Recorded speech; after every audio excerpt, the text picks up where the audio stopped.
स्वागत है आप सभी का एक बार फिर आपके अपने YouTube चैनल वीरक्लास क्लासेस में। दोस्तों, यदि आपने अभी तक चैनल को सब्सक्राइब नहीं किया है तो चैनल को सब्सक्राइब करें और बेल आइकन को प्रेस करें।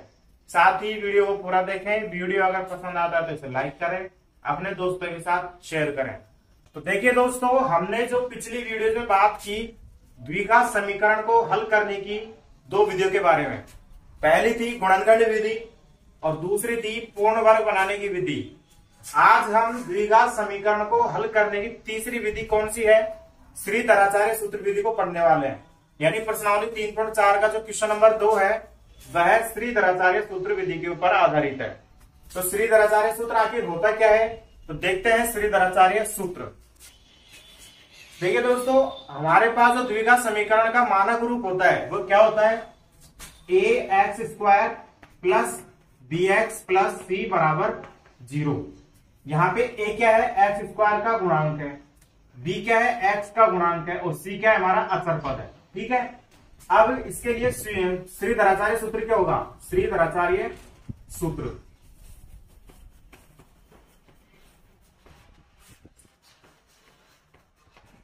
श्रीधराचार्य सूत्र क्या होता है, x बराबर माइनस का b plus minus under root b² minus 4ac upon में क्या चलेगा 2a। ठीक है, ये हमारा श्रीधराचार्य सूत्र होता है। क्या होता है, माइनस का b plus minus under root के अंदर b² माइनस 4ac अपॉन में क्या है 2a। ठीक है, और b क्या है, हमारा x का गुणांक है और a क्या है, x² का गुणांक, c क्या है, अचर पद है। तो इनको लिख देते हैं यहाँ पे। a क्या है हमारा x² का गुणांक है और b क्या है, x का गुणांक, क्या है, x का गुणांक और c क्या है, अचर पद है, क्या है, अचर पद। ठीक है, तो ये हमारा एक श्रीधराचार्य सूत्र होता है जो द्विघात समीकरण को हल करने के लिए काम आता है। यानी ax² plus bx plus c बराबर 0 यदि कोई द्विघात समीकरण है तो इसके लिए श्रीधराचार्य सूत्र होगा x बराबर माइनस का b plus minus root b² minus 4ac upon 2a। और a क्या है, x² गुणांक है, b क्या है, x का गुणांक और c क्या है, अचर पद है। अब बात करते हैं, ये जो अंडर रूट के अंदर संख्या है क्या है, b² minus 4ac, b² minus 4ac। ये जो b² माइनस 4ac है, केवल b² minus 4ac, under root नहीं, केवल और केवल b² माइनस 4ac। ये हमारे पास यहां विविक्तिकर,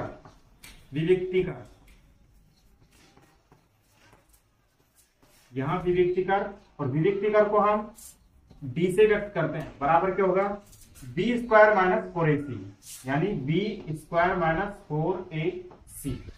क्या है, ये विविक्तिकर है। अब इस विविक्तिकर के आधार पर हम देखते हैं कि जो समीकरण के मूल होंगे यानी x के दो मान होंगे वो समान होंगे या फिर भिन्न होंगे या फिर काल्पनिक होंगे या फिर वास्तविक होंगे। ठीक है, तो देखते हैं किस तरीके से हम मूलों की प्रकृति निर्धारित करते हैं। तो यहाँ पे मूलों की प्रकृति हम 3 तरीके से देख सकते हैं। तो लिखेंगे मूलों की प्रकृति।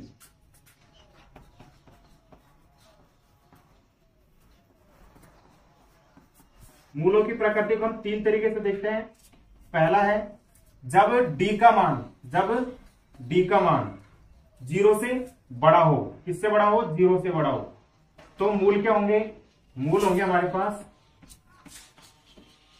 मूल जो होंगे वास्तविक होंगे और क्या होंगे, अलग अलग होंगे। क्या होंगे, अलग अलग।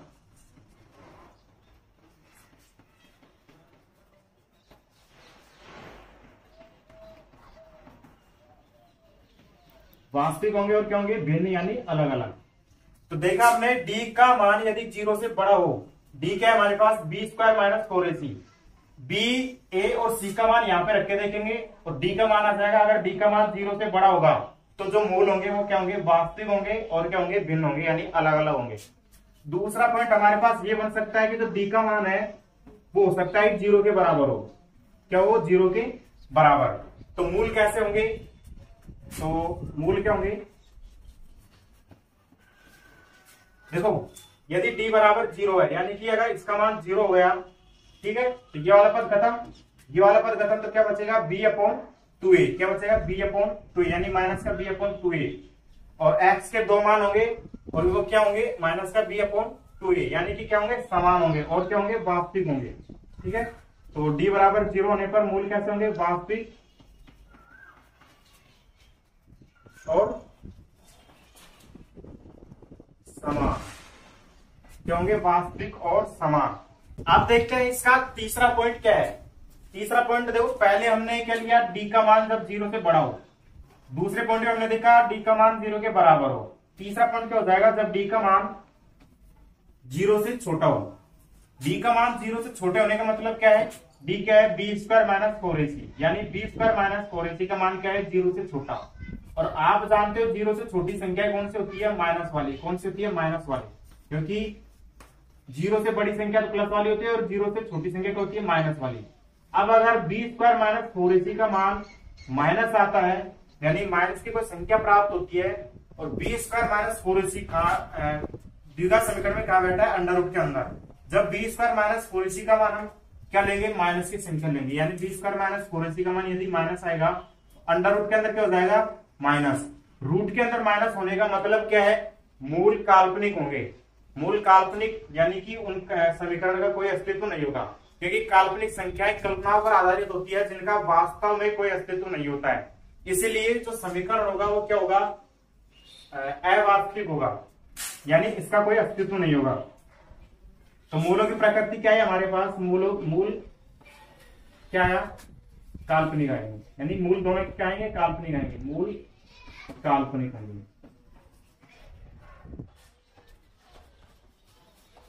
ठीक है, और मूल काल्पनिक होने का मतलब क्या है समीकरण का कोई अस्तित्व नहीं होगा, यानी तथा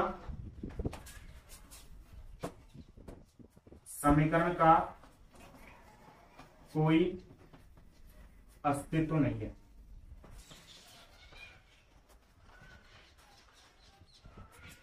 ठीक है, इस तरीके से हमने तीनों स्थितियों को देखा और डी के आधार पर यानी विविध कर के आधार पर हम मूलों की प्रकृति को निर्धारित करते हैं कि मूलों की प्रकृति का मतलब क्या है, मूल वास्तविक होंगे, काल्पनिक होंगे, समान होंगे या फिर असमान होंगे।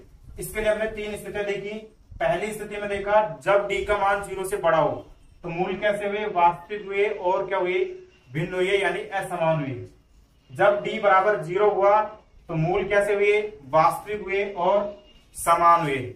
और जब डी बराबर डी का मान 0 से छोटा हुआ तो मूल कैसे होंगे काल्पनिक होंगे तथा कल्पनाओं पर आधारित संख्याओं का कोई अस्तित्व नहीं होता है, यानी कि इस समीकरण का भी कोई अस्तित्व नहीं होगा। अच्छा, ऊपर वाले दोनों स्थितियों में क्या समीकरण का अस्तित्व होगा, बिल्कुल अस्तित्व होगा। क्यों, क्योंकि यहाँ पे मूल कैसे है वास्तविक, और वास्तविक संख्याओं का तो अस्तित्व होता है, इसीलिए ऊपर की दोनों स्थितियों में समीकरण का अस्तित्व विद्यमान होगा, लेकिन तीसरी स्थिति में समीकरण का कोई अस्तित्व नहीं होगा। इस तरीके से बात की हमने श्रीधराचार्य सूत्र के बारे में और मूलों की प्रकृति के बारे में। इसी के ऊपर आधारित प्रश्नावली 3.4 का जो क्वेश्चन नंबर 2 है उसको हम देखें। अब देखते हैं क्वेश्चन नंबर 2 यानी प्रश्नावली 3.4 का क्वेश्चन नंबर 2। देखिए दिया है हमको यदि निम्न द्विघात समीकरण का अस्तित्व है तो इसे श्रीधराचार्य सूत्र विधि के द्वारा हल कीजिए। क्वेश्चन नंबर 2 में पहला सवाल है आपके पास 2x² माइनस का 2√2x प्लस 1 बराबर 0। ये हमारे पास पहला सवाल है। दूसरे का पहला सवाल, इसमें सबसे पहले क्या करेंगे, इसके अस्तित्व की जांच करेंगे कि ये जो समीकरण दिया है इसका अस्तित्व विद्यमान है या नहीं। और अस्तित्व का निर्धारण करने के लिए हम क्या करते हैं, विविक्त कर का मान ज्ञात करते हैं। विविक्त कर बोले तो d और d बोले तो b स्क्वायर माइनस 4ac, और b स्क्वायर माइनस 4ac उसका मान यदि 0 से बड़ा आता है तो जो समीकरण के मूल होंगे वो वास्तविक होंगे और भिन्न होंगे। यदि b स्क्वायर माइनस 4ac का मान 0 के बराबर आता है तो समीकरण के वास्तविक मूल होंगे और कैसे होंगे, बराबर होंगे। और यदि d का मान यानी b स्क्वायर माइनस 4ac का मान 0 से छोटा आता है यानी 0 से कम आता है तो समीकरण का कोई अस्तित्व नहीं होगा, यानी कि मूल कैसे होंगे, काल्पनिक होंगे। ठीक है, तो कौन सी स्थिति इसके लिए बनती है तो उसकी जांच करते हैं। तो हम सबसे पहले क्या याद करेंगे, d यानी b स्क्वायर माइनस 4ac। यहां d बराबर बी स्क्वायर माइनस 4ac। देखो b क्या है, विविक्त कर है, और इसका मान क्या होता है B square minus 4ac। b क्या है यहाँ पे x का गुणांक कितना है, माइनस का 2√2x, 2√2। a क्या है, x स्क्वायर का गुणांक कितना 2, और c क्या है अचर पद 1। ठीक है, तो इसमें मान रखेंगे हम d बराबर बी स्क्वायर। बी स्क्वायर का मतलब क्या है, b देखो माइनस का 2√2 है, 2√2, यानी बी स्क्वायर करेंगे तो माइनस का 2√2 का स्क्वायर, फिर माइनस 4a का मान कितना है 2, और c का मान कितना है 1। इसको हल करेंगे, देखो माइनस का वर्ग करेंगे तो प्लस हो जाएगा, और 2 का वर्ग कितना 4, √2 का वर्ग कितना 2, कितना 2, माइनस 4 दूनी के 8। ठीक है, और d बराबर 4 दूनी के 8 माइनस 8, d बराबर 0। और d बराबर 0 होने का मतलब क्या है, समीकरण के मूल वास्तविक होंगे तथा क्या होंगे, समान होंगे। तथा कैसे होंगे, तथा समान होंगे। अब चूंकि यहाँ पे क्या है, d का मान वास्तविक, समीकरण के मूल कैसे है, वास्तविक है, और वास्तविक होने का मतलब क्या है, इस समीकरण का अस्तित्व विद्यमान है। अतः दिए गए समीकरण का अस्तित्व होगा। ठीक है, तो हमने एक स्थिति को कंप्लीट कर लिया, यानी कि इसके अस्तित्व की जांच कर ली कि दिए गए समीकरण का अस्तित्व होगा।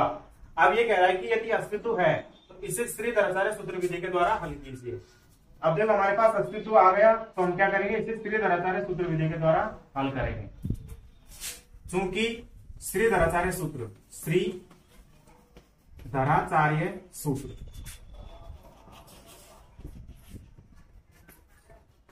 और श्रीधराचार्य सूत्र क्या होता है, x बराबर माइनस का b plus minus √b square minus 4ac। देखो b स्क्वायर माइनस 4ac, ठीक है ना। हाँ, अपन में क्या है 2a, अपन में क्या है 2a।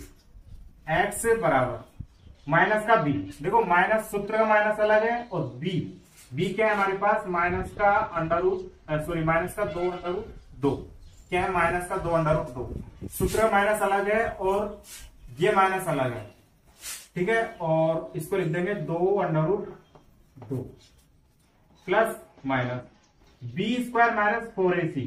देखो b स्क्वायर माइनस 4ac किसके बराबर है, d, और d का मान क्या है हमारे पास 0 आया, यानी अंडर के अंदर डायरेक्ट हम लिख देंगे, क्या लिख देंगे 0।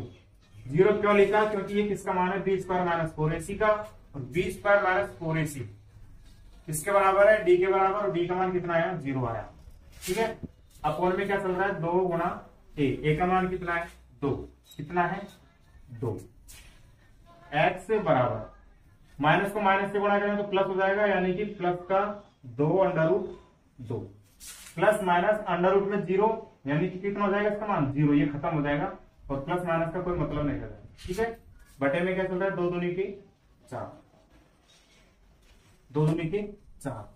x बराबर 2 एकम 2, 2 दूनी की 4, ठीक है, 2 बटे 2, इसको भी काट देंगे। देखो √2 का अगर 2 से काटेंगे तो यहाँ पे क्या रह जाएगा √2, ऊपर क्या रह गया 1, और नीचे क्या रह गया √2। ठीक, अब सर x का मान हमारे पास 1 ही आया, नहीं, x का मान 2 है हमारे पास, 1/2, 1/2 और 1/2, इसी को हम 2 बार मान लेंगे। x का मान क्या है 1/2, और दूसरा भी क्या हो जाएगा 1/2। ठीक है, अतः समीकरण के मूल क्या हो जाएंगे 1/2, 1/2 होंगे। ठीक है, तो इस तरीके से हमने पहले सवाल को देखा और अब बात करते हैं दूसरे सवाल की।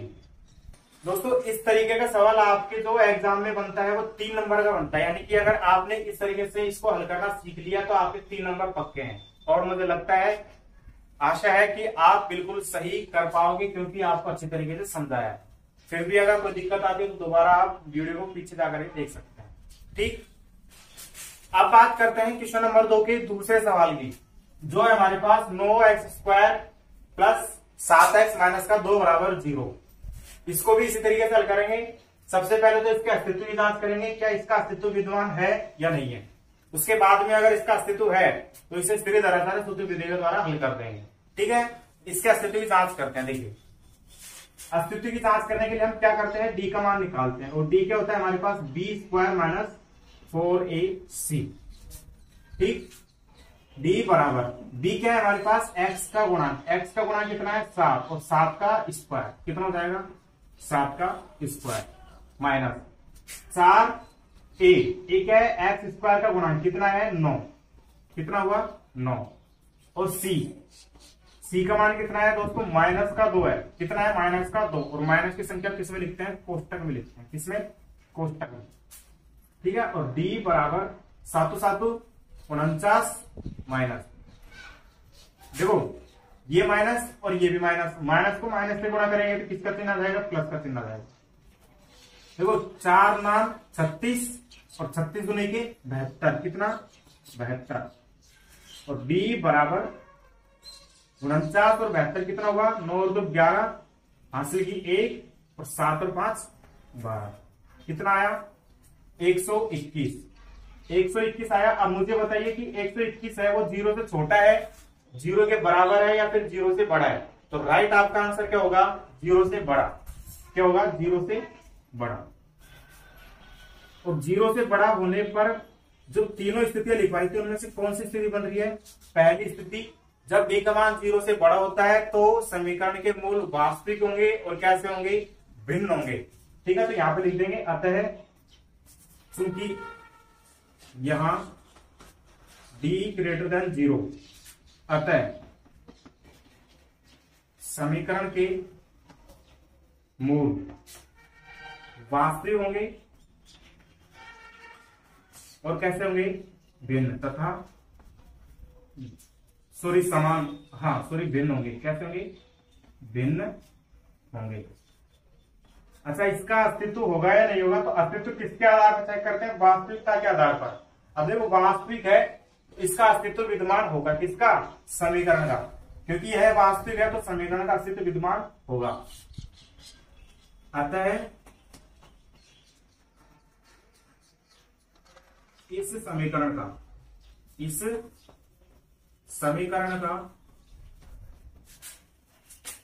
अस्तित्व होगा, अस्तित्व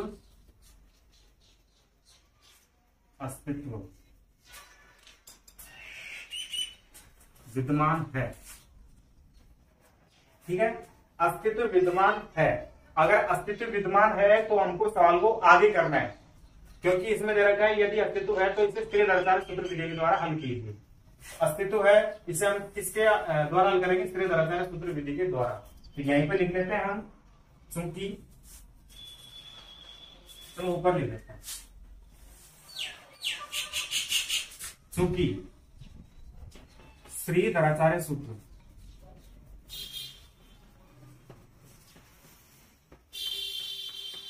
क्या होता है हमारे पास, x बराबर माइनस का b plus minus root b² minus 4ac upon में 2a। देखो b² माइनस 4ac की जगह हम d भी रख सकते हैं, यानी रूट के अंदर क्या रख देंगे, d। ठीक है, क्योंकि d का मान किसके बराबर होता है, b² माइनस 4ac के बराबर होता है। अब यहाँ पे क्या करेंगे, मान रखेंगे, यानी x का मान निकालने के लिए हम क्या करेंगे, इनमें मान रखेंगे। x बराबर माइनस b का मान कितना है 7, कितना है 7, फिर प्लस और माइनस है, प्लस और माइनस लगा दिया, और अंडर रूट में b² माइनस 4ac। देखो b² माइनस 4ac किसके बराबर है, d के बराबर, और d का मान कितना आया 121 आया, कितना आया 121 आया। और बटे में क्या चल रहा है हमारे पास, 2 गुणा a का मान कितना है एक्स स्क्वायर गुणांक यानी 9, कितना हुआ 9। ठीक है, देखो x से बराबर ये माइनस का 7 प्लस माइनस √21 का मतलब क्या होगा 11, क्योंकि 121 का वर्गमूल क्या होगा 11 बटे 9 दूनी के 18, कितना हुआ 9 दूनी के 18 हुआ। x से बराबर देखो माइनस का 7, एक बार हम प्लस को ले लेंगे और एक बार किसको ले लेंगे माइनस को, यानी एक बार प्लस को लेंगे एक बार किसको लेंगे माइनस को। तो हम सबसे पहले क्या लेंगे प्लस, कितना है 11 बटे में क्या चल रहा है 18, कितना 18 तथा x से बराबर माइनस का 7, देखो प्लस तो हमने ले लिया, अब क्या लेंगे माइनस का 11 बटे 18, कितना 11 बटे 18। x से बराबर माइनस का 7 और 11, देखो प्लस और माइनस आपस में क्या होंगे घटेंगे, 11 में से 7 घटाओ कितना आएगा 4 बटे 11 सॉरी 18 तथा x से बराबर माइनस का 7 और माइनस का 11, माइनस दोनों आपस में जुड़ जाएंगे, माइनस का 7 और माइनस का 11 कितना हुआ माइनस का 18 बटे में क्या है 18। इसको हल करेंगे आगे, तो देखो 2 से काटो 2 दूनी के 4 और 2 नाम 18 यानी 2 बटे 9 तथा x से बराबर 18 में 18 बढ़ा देंगे, एक बार जाएगा यानी कितना जाएगा माइनस का 1। हमारे पास x के मान कितने आ गए 2 आ गए। क्या ये समान आ रहे हैं क्या, नहीं आ रहे हैं। क्यों समान नहीं आ रहे, क्योंकि d का मान क्या है 0 से बड़ा, और 0 से बड़ा होने पर क्या होता है वास्तविक तो होता है लेकिन भिन्न होता है, यानी असमान होता है, और असमान हमारे पास मान प्राप्त हुए। इस तरीके से हमने क्वेश्चन नंबर 2 का दूसरा सवाल भी कंप्लीट कर लिया। तो आज के लिए बस इतना ही, बाकी के सवालों को हम नेक्स्ट वीडियो में देखेंगे। तब तक के लिए आप हमसे जुड़े रहिए V2S क्लासेज में। और हाँ, यदि आपने अभी तक चैनल को सब्सक्राइब नहीं किया है तो चैनल को जरूर सब्सक्राइब करें, और यदि वीडियो अगर पसंद आया तो इसे लाइक भी करें शेयर भी करें। धन्यवाद।